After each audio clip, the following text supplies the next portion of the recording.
고린도전서 11장 1절에서 16절입니다. 내가 그리스도를 본받은 자가 된 것 같이 너희는 나를 본받는 자가 되라. 너희가 모든 일에 나를 기억하고 또 내가 너희에게 전하여 준 대로 그 전통을 너희가 지킴으로 너희를 칭찬하노라. 그러나 나는 너희가 알기를 원하노니 각 남자의 머리는 그리스도요 여자의 머리는 남자요 그리스도의 머리는 하나님이시니라. 무릇 남자로서 머리에 무엇을 쓰고 기도나 예언을 하는 자는 그 머리를 욕되게 하는 것이요 무릇 여자로서 머리에 쓴 것을 벗고 기도나 예언을 하는 자는 그 머리를 욕되게 하는 것이니 이는 머리를 민 것과 다름이 없습니다. 만일 여자가 머리를 가리지 않거든 깎을 것이요 만일 깎거나 미는 것이 여자에게 부끄러움이 되거든 가릴지니라. 남자는 하나님의 형상과 영광이니 그 머리를 마땅히 가리지 않거니와 여자는 남자의 영광이니라. 남자가 여자에게서 난 것이 아니요 여자가 남자에게서 났으며 또 남자가 여자를 위하여 지음을 받지 아니하고 여자가 남자를 위하여 지음을 받은 것이니 그러므로 여자는 천사들로 말미암아 권세 아래 있는 표를 그 머리 위에 둘지니라. 그러나 주 안에서 남자 없이 여자만 있지 않고 여자 없이 남자만 있지 아니하니라. 이는 여자가 남자에게서 난 것 같이 남자도 여자로 말미암아 났느니라.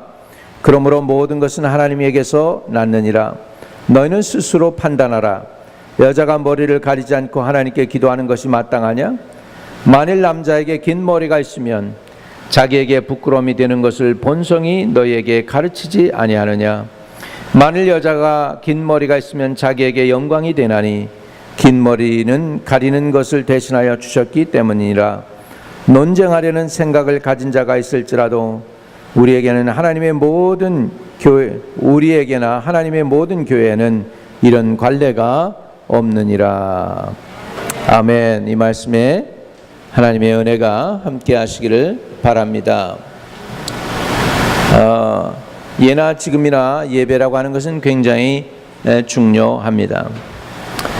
사실은 어제 시간이 나서 아미시타운 근처에 사이트 앤 사운드 이번에 요나를 플레이하기 때문에 잠깐 다녀왔습니다. 근데 조금 일찍 도착해서 한 1시간 여유가 있어가지고 처음 아메시 빌리지는 우리가 늘 통과했지만은 그냥 그 연극만 보고 왔어요. 기독교 연극 요나. 이번엔 좀 아메시타운 들어가는데 비싸긴 비쌉니다. 한번 보는데 8불을 내래 한 사람당. 그래가지고 그렇지만 뭐 어떡합니까? 내려는 대로 내고 들어가서 한 25분 동안 아메시가 누군지에 대해서 배웠네요. 1800년도에 왔더라고요. 독일에서. 지금도 독일 말을 쓴답니다. 그리고 성경에 전기라는 말이 없기 때문에 전기를 쓰는 것을 안 하는 거예요.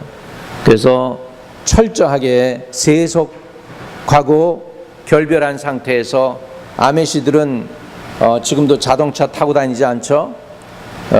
자동차 대신에 아직도 마차를 타고 다닙니다. 왜요?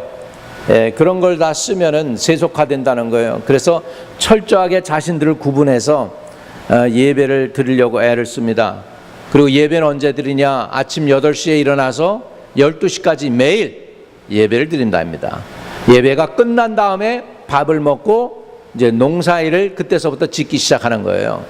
그래서 하고 거기 여인들이 꼭 있는데 모자를 꼭 씁니다. 여자들. 왜? 여기 성경에 있는 대로 여자가 모자 안 쓰면은 안 된다고 했으니까. 여기에 그때 당시 풍습에 자기 위에 상관이 있는 사람들이 머리를 가리운 거예요. 자기 위에 상관이 있는 사람들이 모자를 썼어요. 근데 남자의 머리는 예수 그리스도 외에는 없습니다. 그러니까 남자는 종이라는 의미가 아니에요. 그러니까 자유인이라는 의미에서 모자를 안 쓰는 것입니다. 머리에 뭘 안 써요. 그런데 여자에게 있어서 여자의 머리는 남자이기 때문에 반드시 여자는 하나님께 나올 때 뭘 썼다라고 여기 표현하는 것이 사도 바울의 그 얘기입니다. 왜 이게 다 어디서 나오느냐? 예배를 드리기 위해서 하나님께 올바른 예배를 드리려고 하는 것입니다. 제가 감동을 먹은 거는 그 사람들이 지금도 세속화되지 않기 위하여 철저하게 자녀들도 지키고 그리고 세상 밖으로 나갈 사람들을 이제 16살 될 때 그 1년이라는 기회를 준대요. 세상에 가서 극장 구경도 다녀보고 버스도 타보고 자동차도 타보고 내가 하고 싶은 거 다 해라.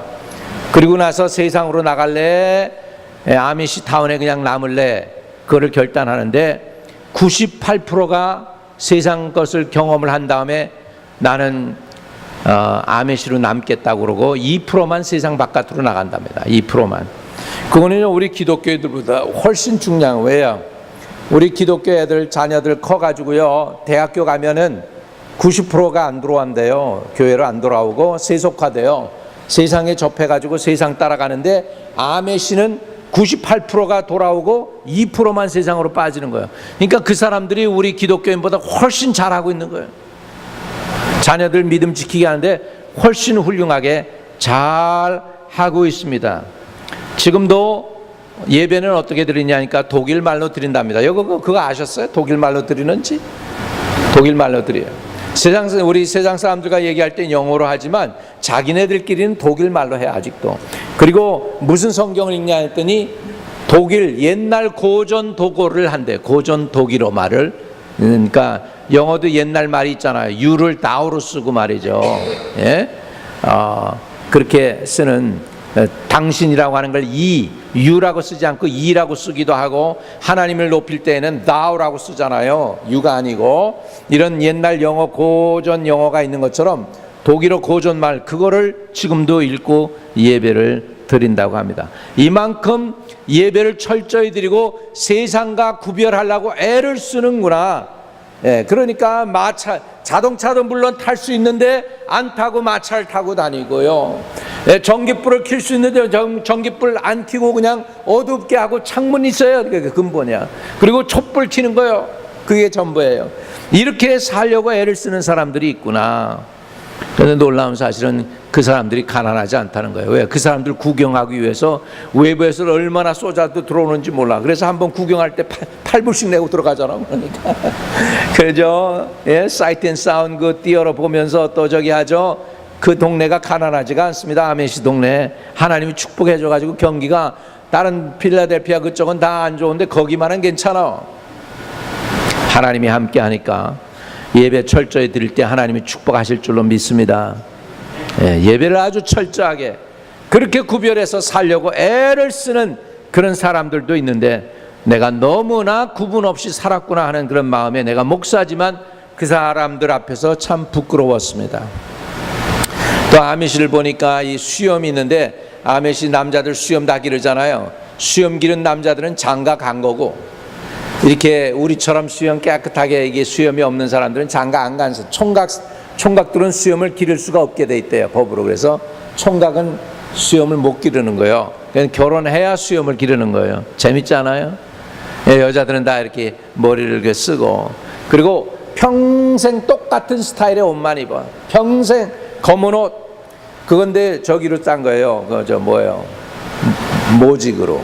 그러니까 그래가지고 해서 만져보니까 좀 이렇게 그렇게 아주 부드러운, 캐시미어처럼 부드러운 건 아니지만 굉장히 부드럽게 해서 까만 컬러. 그리고 결혼할 때 한번 흰 컬러 딱 입더라고. 결혼할 때 이렇게 해가지고 웨딩 드레스. 네, 그리고 죽을 때 그 웨딩 드레스를 입고 죽는데요. 웨딩 드레스로 입고, 그리고서 나중에 죽을 때 그것을 입는데, 그래서 누가 물어보더라고. 여자가 하나가 What if wife get fat?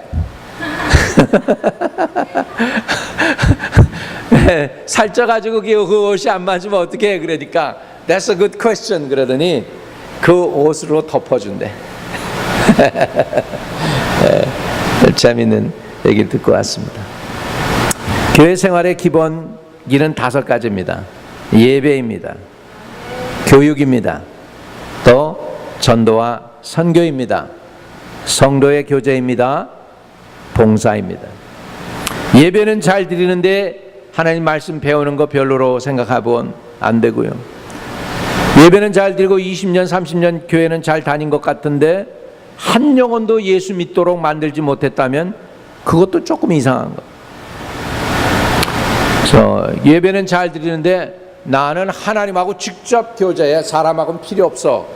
십자가는 이렇게 위아래도 있고 옆으로도 했는데 말이죠. 십자가가 말이죠. 하나님하고만 통한다고 그러면은 이 양옆 날개가 없는 거예요. 그럼 뭡니까? 그게 몽둥이가 돼. 그래가지고 너는 왜 그렇게 믿어? 나처럼 좀 제대로 믿지. 해가지고 옆에 사람들 막 공격하는 거예요. 또 한 가지가 봉사입니다. 봉사. 사도 바울은 오늘 11장부터 해서 14장까지 예배에 대해서 다루고 있습니다. 요즘 모슬렘 여인들이 히잡을 쓰는데요. 그 모슬렘 여인들이 히잡을 썼다 벗었다 썼다 벗었다 여러 번 했답니다. 역사 가운데. 이란도 본래 다 벗었었는데 코메니가 등장하더니 다 히잡을 써라. 나중에 그 역사들을 보니까 왕들이 누가 왕이 되느냐에 따라서 히잡을 썼다 벗었다 히잡을 썼다 벗었다. 결국은 정치가들에 의해서 여자들이 모자 쓰고 안 쓰고가 이용당했어. 모슬람들은. 사도 바울이 11장에 처음 다루는 것 중 하나가 여자의 머리에 아무것도 쓰지 않고 예배에 참석하는 것이 과연 옳으냐 아느냐 하는 문제였어요. 바울은 예배 드릴 때 여자는 머리에 써야 하고 남자는 써서는 안 된다고 얘기합니다. 지금도 페니코스털 교단에서는 여자분들이 머리에 무엇인가를 꼭 쓰고 예배를 드리고 머리를 깎지 않습니다. 아미시 여인들도 머리 안 깎더라고요. 머리 안 깎고 기른대요. 그리고 항상 이렇게 해가지고 뒤로 매서 이렇게 뭐예요 이거 번을 해서 만들어서 올리고 그리고서 그 위에 또 모자를 쓰는 것을 우리가 봅니다. 우리는 어떻습니까? 우리는 뭔가 써야 되는 거 아니야? 하시는 분들 없지 않을 텐데 여자들 뭐 여러분 쓰라고 그러면 지금 쓰시겠어요? 여러분들 아주머니들 쓰시겠어요? 모자 그냥 오지 마시고 이제 머리에 하나씩 다 번거지 뒤집어 쓰고 오세요. 그러면 쓰시겠냐고. 우리 문화의 이 말씀을 바로 적용해야 되겠어요. 예배에는 형식보다 마음이 중요합니다. 예배 드릴 때 우리를 신령과 진정으로 드리는 예배가 될 수 있도록 해야 되겠죠. 우리 요한복음 4장 23절에 이런 말씀을 합니다. 아버지께 참되게 예배하는 자들은 영과 진리로 예배할 때가 오나니 곧 이때라. 아버지께서는 자기에게 이렇게 예배하는 자들을 찾으시느니라 그랬습니다. 오늘 그래서 저는 예배자의 바른 자세를 우리가 말씀을 나누고자 하는데요. 우리 1절을 보겠습니다. 고린도전서 11장 1절입니다. 11장 1절 같이 읽습니다. 시작. 내가 그리스도를 본받은 자가 된 것 같이 너희는 나를 본받는 자가 되라. 예배자의 넘버원 자세는 뭐냐면 예수님 닮는 마음을 가지라는 것입니다. 예수님처럼 되라는 것입니다. 예수님의 마음을 가져야 된다는 것입니다. 행위나 행동은 예수님하고 먼데 그렇지 않은 사람들이 예수님처럼 우리가 마음도 행동도 같아져야 되겠습니다. 대만에서 집회하는데 어느 청년이 성경을 이렇게 목사처럼 끼고 거룩한 척 왔는데 주님이 제 눈에 보여주시. 쟤는 아버지하고 문제가 많다. 그래요, 주님?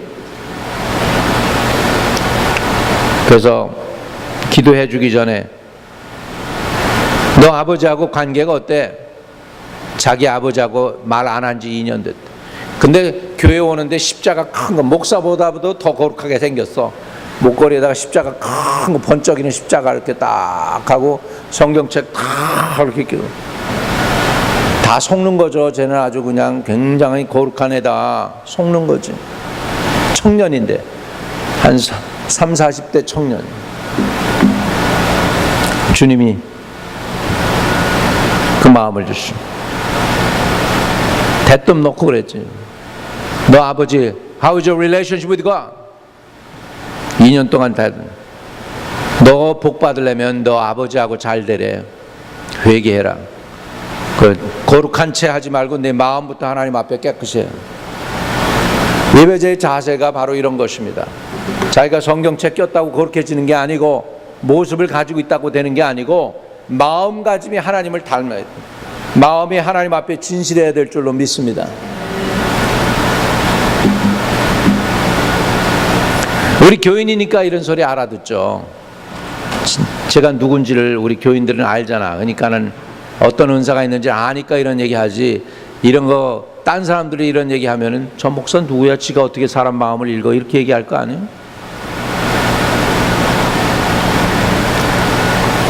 예배자는 그리스도를 본받는 사람들입니다. 행위가 아니라 마음부터 예수님을 닮는, 주님을 향한 진실한 마음, 하나님을 향한 진실한 예배자가 되시기를 주의 이름으로 축복합니다. 사도 바울은 2절에서는 이 고린도 교인들을 칭찬해요. 너희가 모든 일에 나를 기억하고 또 내가 너에게 전하여 준 대로 그 전통을 너희가 지킴으로 너희를 칭찬하노라. 칭찬하노라.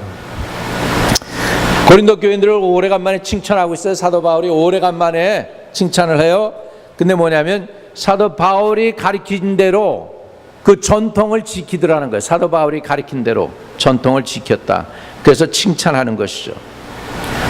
그 이유가 있어요. 왜 그랬냐?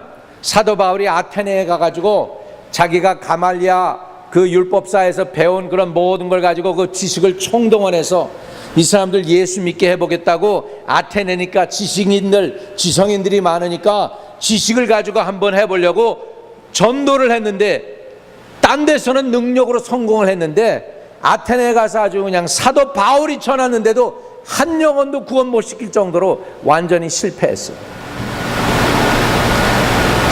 그래가지고 사도 바울이 이 사람들이 왜 예수를 안 믿지? 그리고 이상하게 생각할 정도로 실패했어요. 그리고 나서 사도 바울이 마음에 작정을 합니다. 무슨 작정을 하냐면, 내가 이제는 내 지식으로 전하지 않을 거야.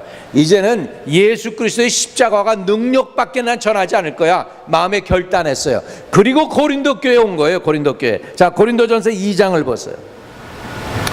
고린도전서 2장에. 그래서 고린도에 와가지고는 사도 바울이 교회를 세울 때 이렇게 교회를 세웠어요. 이 마음을 가지고 교회를 세웠어요. 우리 한번 같이 읽습니다. 시작. 형제들아, 내가 너에게 나아가 하나님의 증거를 전할 때에 말과 지혜의 아름다운 것으로 하지 아니하였나니, 내가 너희 중에서 예수 그리스도와 그가 십자가에 못 박힌 것 외에는 아무것도 알지 아니하기로 작정하였습니다. 할렐루야!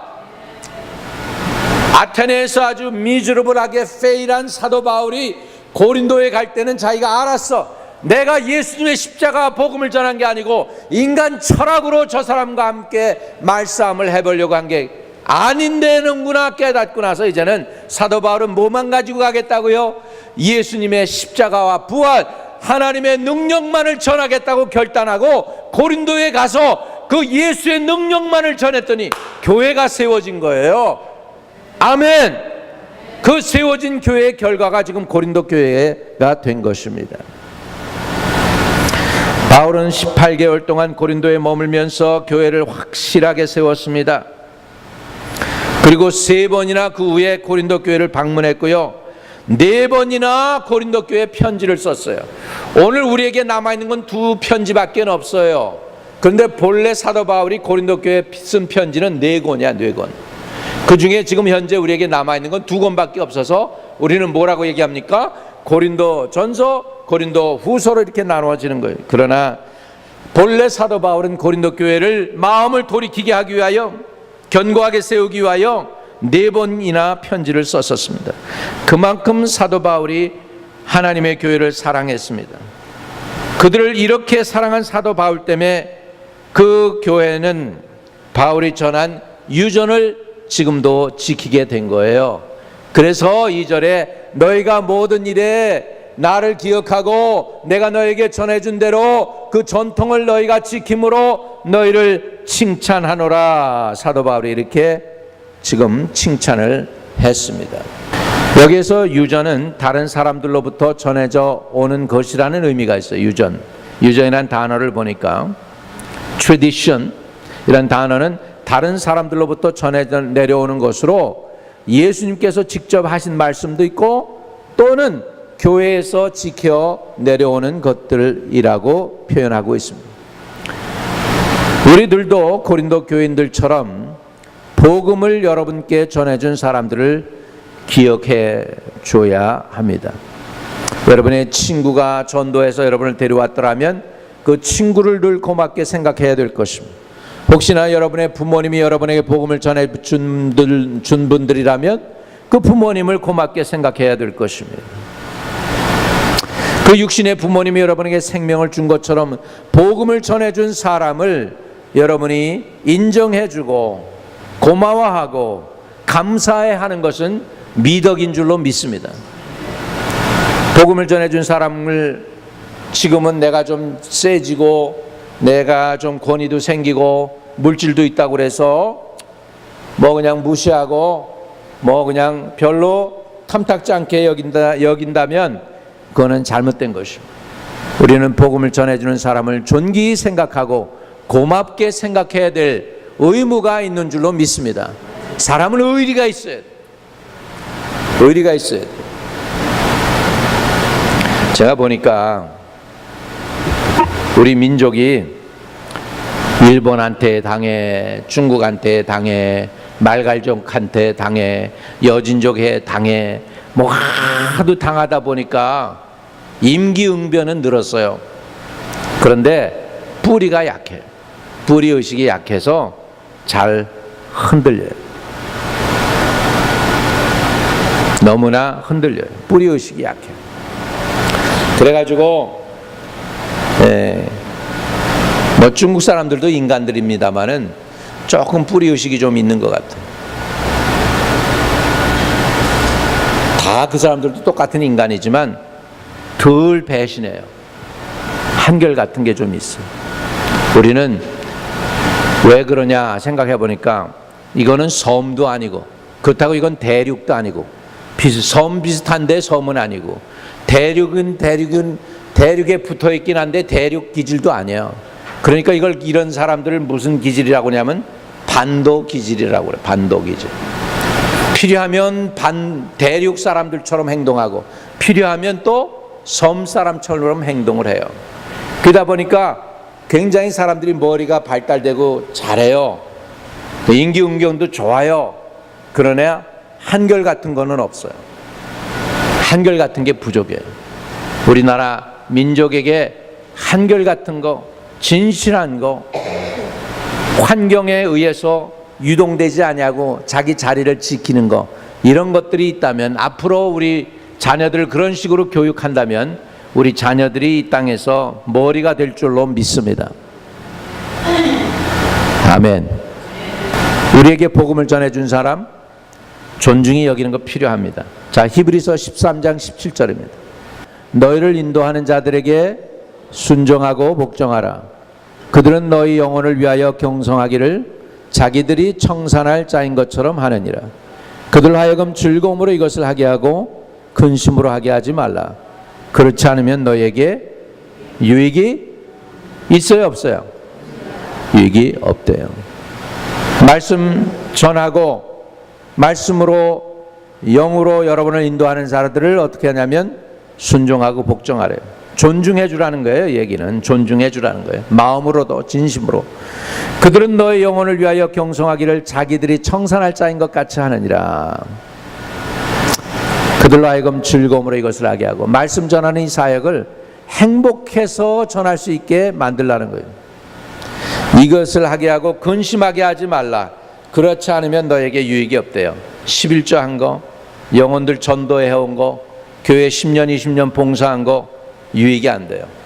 하나님 복음 전하는 사람을 딱 무시하고 버리고 그렇게 되면은 덕이 안 되고 유익이 안 된다는 거예요. 그러면 우리 영혼 구원해 주신 하나님께 감사하시길 바랍니다. 영혼 구원을 위해서 여러분의 영혼을 구원하고 오늘도 인도하시고 이끄시는 하나님의 일꾼들을 우리가 고맙게 생각할 필요가 있습니다. 요즘 너무나 교인들이요. 요즘 너무나 교인들이 교회를 교회를 무시한다니까요. 교인들이 이 목사 저 목사 얘기하는데 식당에서 들어보면은 중들은 스님 그리고 님자를 붙여주는데 목사님은 님자를 안 붙이고 목사, 무슨 목사, 이 목사, 김 목사, 개 목사 그렇게 나오는. 기독교도 개독교 그렇게 되면 안 된단 말이죠. 요즘 한국에서요, 인구조사 새로 했어요. 그거 아세요? 한국에서 인구조사를 새로 했는데 모두가 다 놀랐어요. 왜 놀랐냐 하니까 처음으로 인구조사 해가지고 기독교 인구가 불교 신자 인구를 뛰어넘었어요. 기독교 인구가 900만 명이 넘었어요. 950만 명인가 된대. 우리는 800만, 600만 밖에 안 받잖아요. 그런데 기독교 인구가 950만, 그거는 뭐냐? 센서로 해서 인구 조사한 사람들이 한 거예요. 호구조사를 일일이 다 한 거예요. 연락을 하고서 당신 종교가 뭐요? 했을 때 기독교라고 쓴 사람들이 950만이에요. 기독교 인구가 불교를 넘어섰어요. 한국의 5,000년 역사 이래 처음 있는 일이에요. 그런데요, 이게 걱정이 되는 거예요. 그러니까 목사들이 연구를 한 거예요. 이게 어떻게 이렇게 될 수가 있냐. 우리는 지금 650만도 안 받는데 어떻게 교회 성도들 다 따져도 지금 절대로 교회에 참여하는 사람들이 800만이 안 넘는데 어떻게 기독교 인구가 950만이 되냐. 그리고 결론은 이거예요. 600만 명이 교회에 참여하고 나머지 350만은 교회 안 다니는 교인들이에요. 교인은 교인인데 교회를 안 다녀요. 그러면 여러분, 교회 안 다니는 교인들이 목사님하고 교회를 칭찬하겠습니까? 불평하겠습니까? 기독교에 대한 엔티가 다른 누구냐? 이 사람들인 거예요. 350만이 교회는 안 나오고 옛날에 믿었었어 하는 사람들이고, 그리고 이 사람들이 교회를 칭찬하겠어요? 불평하겠어요? 지금 교회 안 나오고 있잖아. 그런데 종교를 안에서 써야 되는데 옛날에 교회 다닌 기억은 있고 하니까 종교는 뭘로 써요? 기독교로 쓰는 거예요. 세상 인구가 70억이 된다고 하는데요, 여러분. 예수 그리스도께서 나를 뽑아주셔서 구원해 주심에 대해서 감사하는 마음을 잊지 마시기를 바랍니다. 이런 감사하는 마음이 우러날 때 예배가 시작되는 거예요. 아멘. 감사로 제사를 드리는 자가 나를 영화롭게 하나니 그 행위를 옳게 하는 자에게 내 구원을 보이리라 그랬어요. 진짜 우리가 하나님 앞에 예배자로서 주님 앞에 나왔다면 교회 나온 자체가 고맙고 감사해야 돼. 있는 교회가 있음이 감사하고 교회 목사가 있음이 감사하고. 여러분, 여기에 지금 우리 이 교회 세우기 전에 몇십 년 동안은 이 교회가요 조그만 장소에서 있었고 목사가 없어가지고 한 목사님이 5교회를 마이크 타고 다니면서 전도해가지고 세운 교회예요. 그러니까는 목사가 없으니까, 너무 없으니까 한 교회마다 목사님을 못 모셔. 그러니까 5교회가 합쳐가지고 목사님 한 번 모셨더 세워진 교회가 이 교회예요. 그러면 1600 몇 년에 전도가 됐어요. 처음 서큘리 라이더.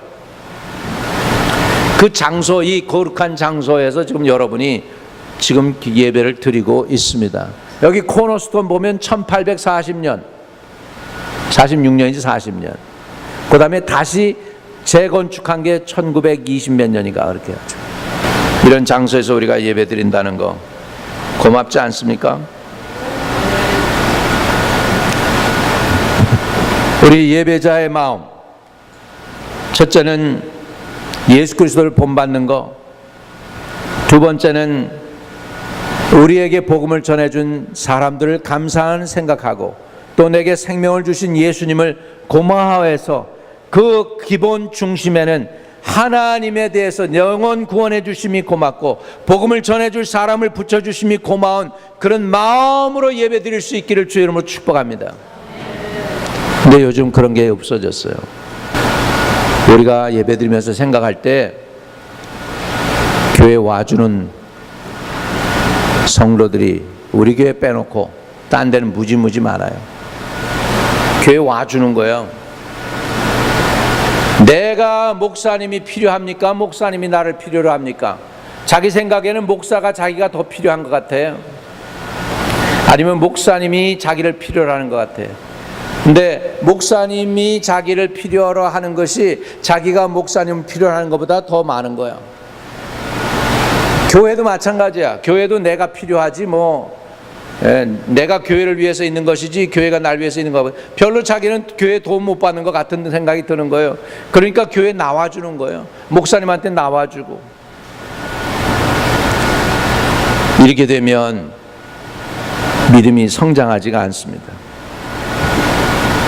교회 나와주는 게 아니고 주님이 여러분을 필요로 하는 게 아니고 진짜 주님을 필요로 하는 분들이 바로 여러분들입니다. 아멘.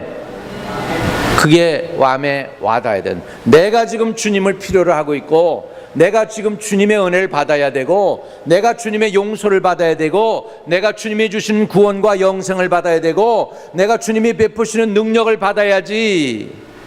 이렇게 생각 안 하고 지금 교회가 날 필요로 하지, 목사님이 날 필요로 하지, 그러니까 내가 교회 나가주지 이게 지금 많은 교회의 현실의 실태입니다. 우리 신앙생활에. 여러분 생명 주신 것 고마워하시기를 바랍니다. 구원 주신 은혜를 감사하기를 바랍니다. 주님 고맙습니다. 생명 주시니 감사합니다. 이렇게 해줘야 되는 거예요. 신앙이 뭔데요? 길들여지는 거예요.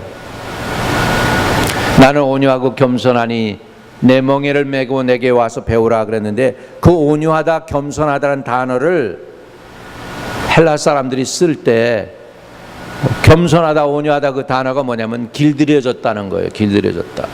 길들여진 말은 어떻습니까? 주인이 이리 와 그러면 옵니다. 저리 가 그러면 갑니다. 서 있어 내가 타게 그러면 말이 그냥 가만히 서 있어요. 근데 훈련 안 된 말은 어떻게 하는 줄 아세요? 와 그러면은 더 멀리 갑니다. 거기서 그러면 그때 또 와요. 이게 훈련이 안 된 거예요. 이게 완전히. 훈련된 말은 어떠냐? 오라 그러면 오고 가라 그러면 가는 거예요. 휘바람 한 번 불면 서, 휘바람 두 번 불면 뛰어. 그래서 주인이 시키는 대로 하는 게 훈련된 거예요. 여러분 예수 잘 믿는 거 어떤 건지 아세요? 주님이 하라는 대로 하는 거예요.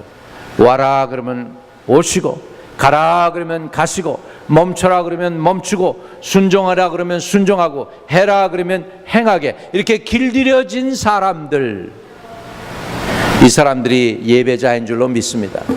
근데 우리는 어떻습니까? 주님이 와라 그러니까 주님 요즘 비즈니스 2개 하는데 너무 바빠요. 말씀 읽어라 그러는데 주님 지금 택시가 어떻게 돌아가는지 택시 문제 해결해야 되는데 지금 성경 읽을 시간이 있나요? 우리가 너무나 길들여지지 않았어요. 우리 하나님의 사람들은 예수님의 말씀으로 길들여지기를 주의 이름으로 축복합니다. 옆에 분에게 주님으로 길들여집시다. 길들여지는 거예요. 그게 온유 겸손하다는 거예요. 그게 예배자의 모습인 줄로 믿습니다. 여러분 그렇지 않아요? 주님이 오라 그런데 여러분 바쁩니다 그런 얘기 하신 적 있으세요? 이거 해라 그러는데 못해요. 그런 사람들 얼마나 많습니까? Do it 그러면 못해요. 섬겨라 그러면 못 섬겨요. No 할 때가 얼마나 많은데 그러면서도 우리가 다 착각하고 있어요. 뭔지 아세요? 자신은 겸손하다고, 자신은 예수 잘 믿는다고 착각하고 살 때가 얼마나 많은지. 그 위로죠. 위로죠. 나는 온유하고 겸손합니다 이렇게 생각하는데 막상 내가 손을 꼽아서 주님의 말씀에 순종했나 보면 순종한 게 얼마 안 될 때가 많죠. 옛날 사람들이 머리를 가리는 이유는 상대방을 존중하고 그분께 순종한다는 의미가 있습니다. 그러므로 크리스천 남자들은 예수 그리스도 외에 머리가 되는 존재가 없기 때문에 머리를 써서 가리우면 예수님보다 더 높은 권위를 가진 사람이 있다고 생각하게 되는 것이기 때문에 자기 머리 되는 예수를 욕하게 되는 것이므로 쓰지 말라고 사도 바울이 얘기하고 있는 것입니다. 3절에 보면 여자의 머리는 남자, 그래서 여자는 쓰라고 얘기합니다. 남자의 머리는 예수 그리스도의, 사람이 아니에요. 그러니까 남자는 모자를 쓰지 말라는 거예요, 예배 드릴 때. 근데 여자는 쓰고 하라는 거예요. 내가 메팔에 가서 복음을 전하는데 여성들이 기도 받으러 나오라고 그러니까 이걸 입고 있다가 다 그걸 씁디다. 머리 쓰고 그냥 하나님께 기도 안 받아요. 이렇게 꼭 자기 얼굴을 가리우고 그리고 나와서 안수 받는 것을 봤습니다. 아, 이런 것도 있네. 우리가 너무 서구화되다 보니까 너무 예배에 자유로움이 있습니다만은 옛날에 프랑스에서도 프랑스 여인들 다 썼어요. 예배 드릴 때 우리 한국 여인들 얼굴 가리듯이 다 가리고 있었어요. 히잡처럼.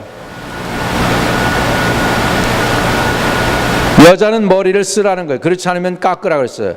옛날에 그때 당시 사도 바울이 있을 당시에 여자들 노예는 머리를 다 깎았습니다. 노예는요 머리를 기르면 안 되는 거예요. 그래서 신분을 분명히 알게 하기 위하여 머리를 깎았습니다. 여러분 2차 세계대전 끝나고 프랑스 여인들이 독일군한테 이렇게 해가지고 연애 걸고 막 그랬던 여자들을 프랑스 군인들이 잡아가지고 뭐 했습니까? 혹시 그거 아세요? 뭐 했어요? 머리 밀었어요. 빡빡 밀었어요. 독일 군인하고 연애 걸었다고 프랑스 군인들이 그 여인들 잡아가지고 머리 빡빡 밀었어요. 망신 주느라고. 마찬가지로 이 해석을 우리는 어떻게 해야 돼요? 이 해석을 어떻게 해야 돼요? 머리 쓰는 거. 그러면 우리가 현실적으로 지금도 머리에 뭘 써야 되나요? 그 얘기입니까, 얘기가? 우리는 그 정신을 받자는 것입니다. 한번 따라합시다. 자신의 남편을 존중하자. 예? 머리에 뭘 쓰는 거를 마음으로 받아들이잖아요. 그 정신을 받자는 거예요. 정신을. 아멘. 두 번째, 남편의 권위를 인정하자. 왜 점점 소리가 점점 줄어드세요? 세 번째, 남편에게 순종하자. 교회 예배 드릴 때 뭐 이렇게 쓰라는 그것이 리더럴리 뭐 쓰고 하는 것도 있겠지만 그거 쓰고 나서 집안에 돌아가 가지고서 진짜로 그냥 사자, 암사자처럼 변하면 안 됩니다. 안 쓰고 그 정신을 받으면 그게 참된 예배가 될 수가 있습니다. 아멘. 남자는 머리 대신 예수 그리스도의 말씀에 목숨 걸고 순종해야 됩니다. 대신에 그 의미를 좀 설명할까요? 아담처럼 하나님 말씀을 버리고 하와가 주는 선악과를 먹어서는 안 된다는 거예요. 아브라함처럼 하나님의 말씀을 버리고 사라가 하라는 대로 하갈의 장막에 들어간 아브라함처럼 살지 말라는 것입니다. 삼손처럼 하나님의 말씀을 버리고 이방 여인 들릴라에게 들어가서는 안 되는데 들어가지 말라는 것입니다. 솔로몬처럼 하나님의 말씀을 버리고 이방 황후 말들을 듣고 우상 신당 세워서는 안 된다는 것입니다. 남자는 하나님의 말 들으라는 것입니다. 아멘. 그렇다고 부인 말 고집 부리면서 옳은 말인데도 일부러 듣지 말라는 얘기가 아닙니다. 무슨 얘기인지 이해되시죠? 아멘. 나를 타락하게 할 때 내가 하나님의 말씀과 부인의 말이 서로 다를 때 내가 하나님을 선택하라는 거예요. 믿으시면 아멘. 항상 부인 말이 옳을 수는 없잖아. 가끔 바른 말은 해요. 그죠? 가끔입니까? 70%입니까? 50%입니까?